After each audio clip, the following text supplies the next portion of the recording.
જય દ્વારકાધીશ, જય ગાત્રાળમાં। તો આજ અષાઢી બીજ મિત્રો કે કોટેય મોર ટહુકિયા અને વાદળે ચમકી વીજ, મારા રુદાને રાણો સાંભળે આવી અષાઢી બીજ, મારા રુદિયાને રાણો સાંભળે એટલે કે મારો ઠાકર સાંભળે એવી આવી અષાઢી બીજ। મીરાબાઈનો લિખિતા દુહો ને અષાઢી બીજ આજ છે મિત્રો। અને બીજું જગન્નાથપુરી, ભગવાન જગન્નાથની આજ રથયાત્રા હોય। બળભદ્ર જગન્નાથજી અને સુભદ્રાબેન આજે રથયાત્રાએ નીકળતા હોય નગરચર્યાએ, આવો દિવસ। અને એમાં આજ રથયાત્રા, અષાઢી બીજ અને આજ મોણિયાવાળી નાગબાઈનો જન્મદિવસ।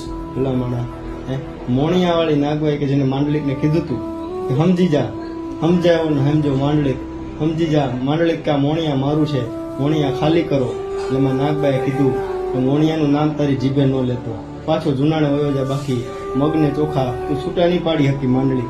ઈ માંડલિક, ઈ નાગબાઈ માનો આજે જન્મદિવસ છે મિત્રો। માં નાગબાઈએ કીધું કે મેલી દે મોણિયા તણું અને તારે જીભે ન લઈશ નામ, બાકી ગઢપત ગામો ગામ તું માખણ ઉઘરાવી માંડલી હો। આ માં નાગબાઈ ને આવું માં નાગબાઈનો જન્મદિવસ, અષાઢી બીજ અને જગન્નાથ ભગવાનની યાત્રા, આ તમામ પર્વની આપ સૌને શુભકામનાઓ। જય માં ગાત્રાળ, જય દ્વારકાધીશ।